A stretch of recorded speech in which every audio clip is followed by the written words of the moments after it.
بسم الله الرحمن الرحیم. زموږ د نن ورځې موضوع دا ده چې څنګه کولی شو د کمپیوټر په اکاونټ باندې ځینې محدودیتونه یعنې بندیزونه ولګوو. نو د دې عمل د اجرا کولو لپاره کنټرول پینل ته راسئ او په کنټرول پینل کې د ویو بای اندازه په لارج ایکن واخلئ، ځکه بیا په اسانۍ کولی شو پرنټل کنټرول یا هم پرنټل لاک پیدا کړو.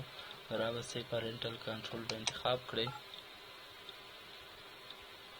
غواړم یو نوی اکاونټ جوړ کړم او په هغه اکاونټ باندې محدودیتونه ولګوم. نو کریټ ا نیو یوزر اکاونټ انتخاب کړئ.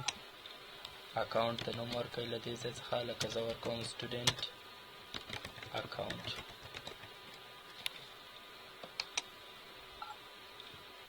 کله مو چې اکاونټ جوړ کړ نو دویم ځل لپاره بیا کلیک کړئ.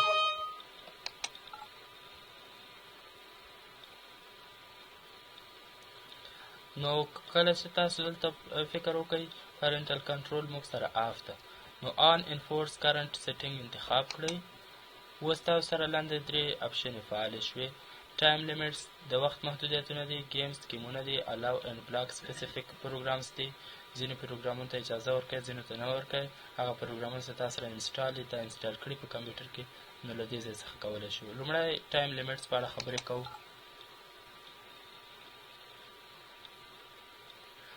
په ټایم لیمټس کې موږ سره 4 ساعته موجود دي او ورسره د هفتې 7 ورځې دي.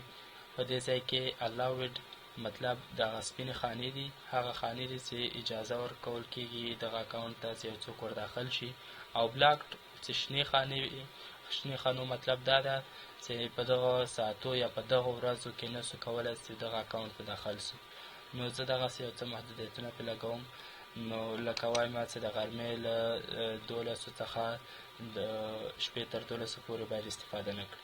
یا په دې ځای کې کوم بل ساعت یا کوم بله ورځ تاسو انتخابولی شئ، لکه دې ځای نه دې ځای باندې هم محدودیت لګوئ، نو کولی شئ خپله خوښه مو ده اوکې کړئ. دویم قدم کې ګیم ریټینګ دی. هغه ګیمونه دي چې موږ سره په اتوماتیک ډول کله چې وینډوز کوو او دا ورسره انسټال وي. نو زه ورته وایم دلته یې لیکلی دی کان سټوډنټ اکاونټ پلی ګیمز، آیا سټوډنټ اکاونټ کولی شي ګیمونه وکړي؟ که یې نه وکړم نو یو ګیم هم نه کېږي. او که وایم چې نه په دې ځای کې ځینې ګیمونه باید وکړي ځینې باید ونه کړي، بیا بلاک او الاو سپیسیفیک ګیمز څخه استفاده کوو. ورې هغه چیس شطرنج لوبې دي او داسې نورې ګیمونه دي، که غواړئ چې اجازه ورنه کړئ نو له دې ځای نه کولی شئ. یا ورته وایم په دې ځای کې نو یو ګیم دې هم نه کوي چې کوم موږ سره تیار انسټال وي، نو اوکې وکړئ.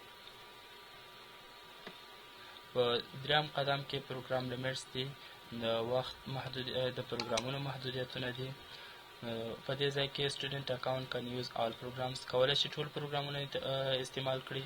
او که ورته وایم نه سټوډنټ اکاونټ کن اونلی یوز د پروګرامز آی الاو، یوازې هغه پروګرامونه استعمالولی شي چې زه ورته اجازه ورکوم.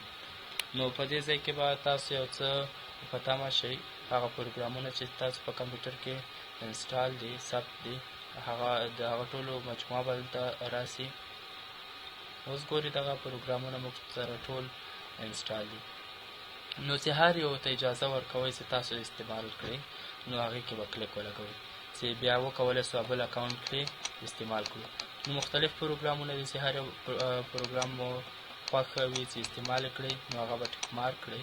لکه زه غواړم بینډي کیم استعمال کړم، نو داسې به انتخاب کړئ. نور مې څه نور پروګرامونه مو خوښ وي هغه هم درسره کلیک کړئ، ټیک مارک یې کړئ او اوکې کړئ.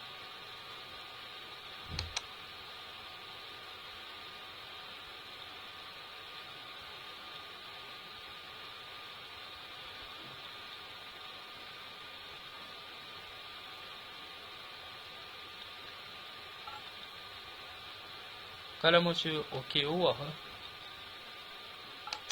نو ټول هغه محدودیتونه چې موږ په دغه اکاونټ باندې راوستل هغه به انشاءالله عملي سوي وي.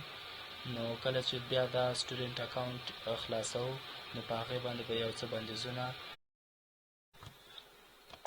اوس هغه اکاونټ چې موږ پرې محدودیتونه لګولي وو هغه مو اوس خلاص کړ. په دې اکاونټ کې موږ بینډي کیم ته اجازه ورکړې وه چې دا باید استفاده ترې وکولی شو. نو له دې څخه کولی شو چې استفاده وکړو. نور موږ یو پروګرام ته هم اجازه نه ورکړې چې هغه باید استفاده شي. اوس که چېرې زه زاپیا خلاصوم نو ما ته به اجازه نه راکوي.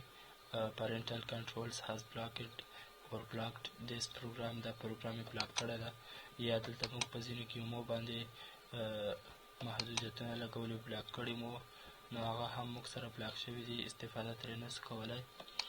او یا هم دلته ټایم لیمیټس د وخت محدودیتونه و چې اوس په دغه مهال زه کولی شم خپل اکاونټ خلاص کړم چې په 12 نه نیولې تر غرمې تر 12 AM پورې و، او بیا PM باندې نسم کولی خپل اکاونټ خلاص کړم.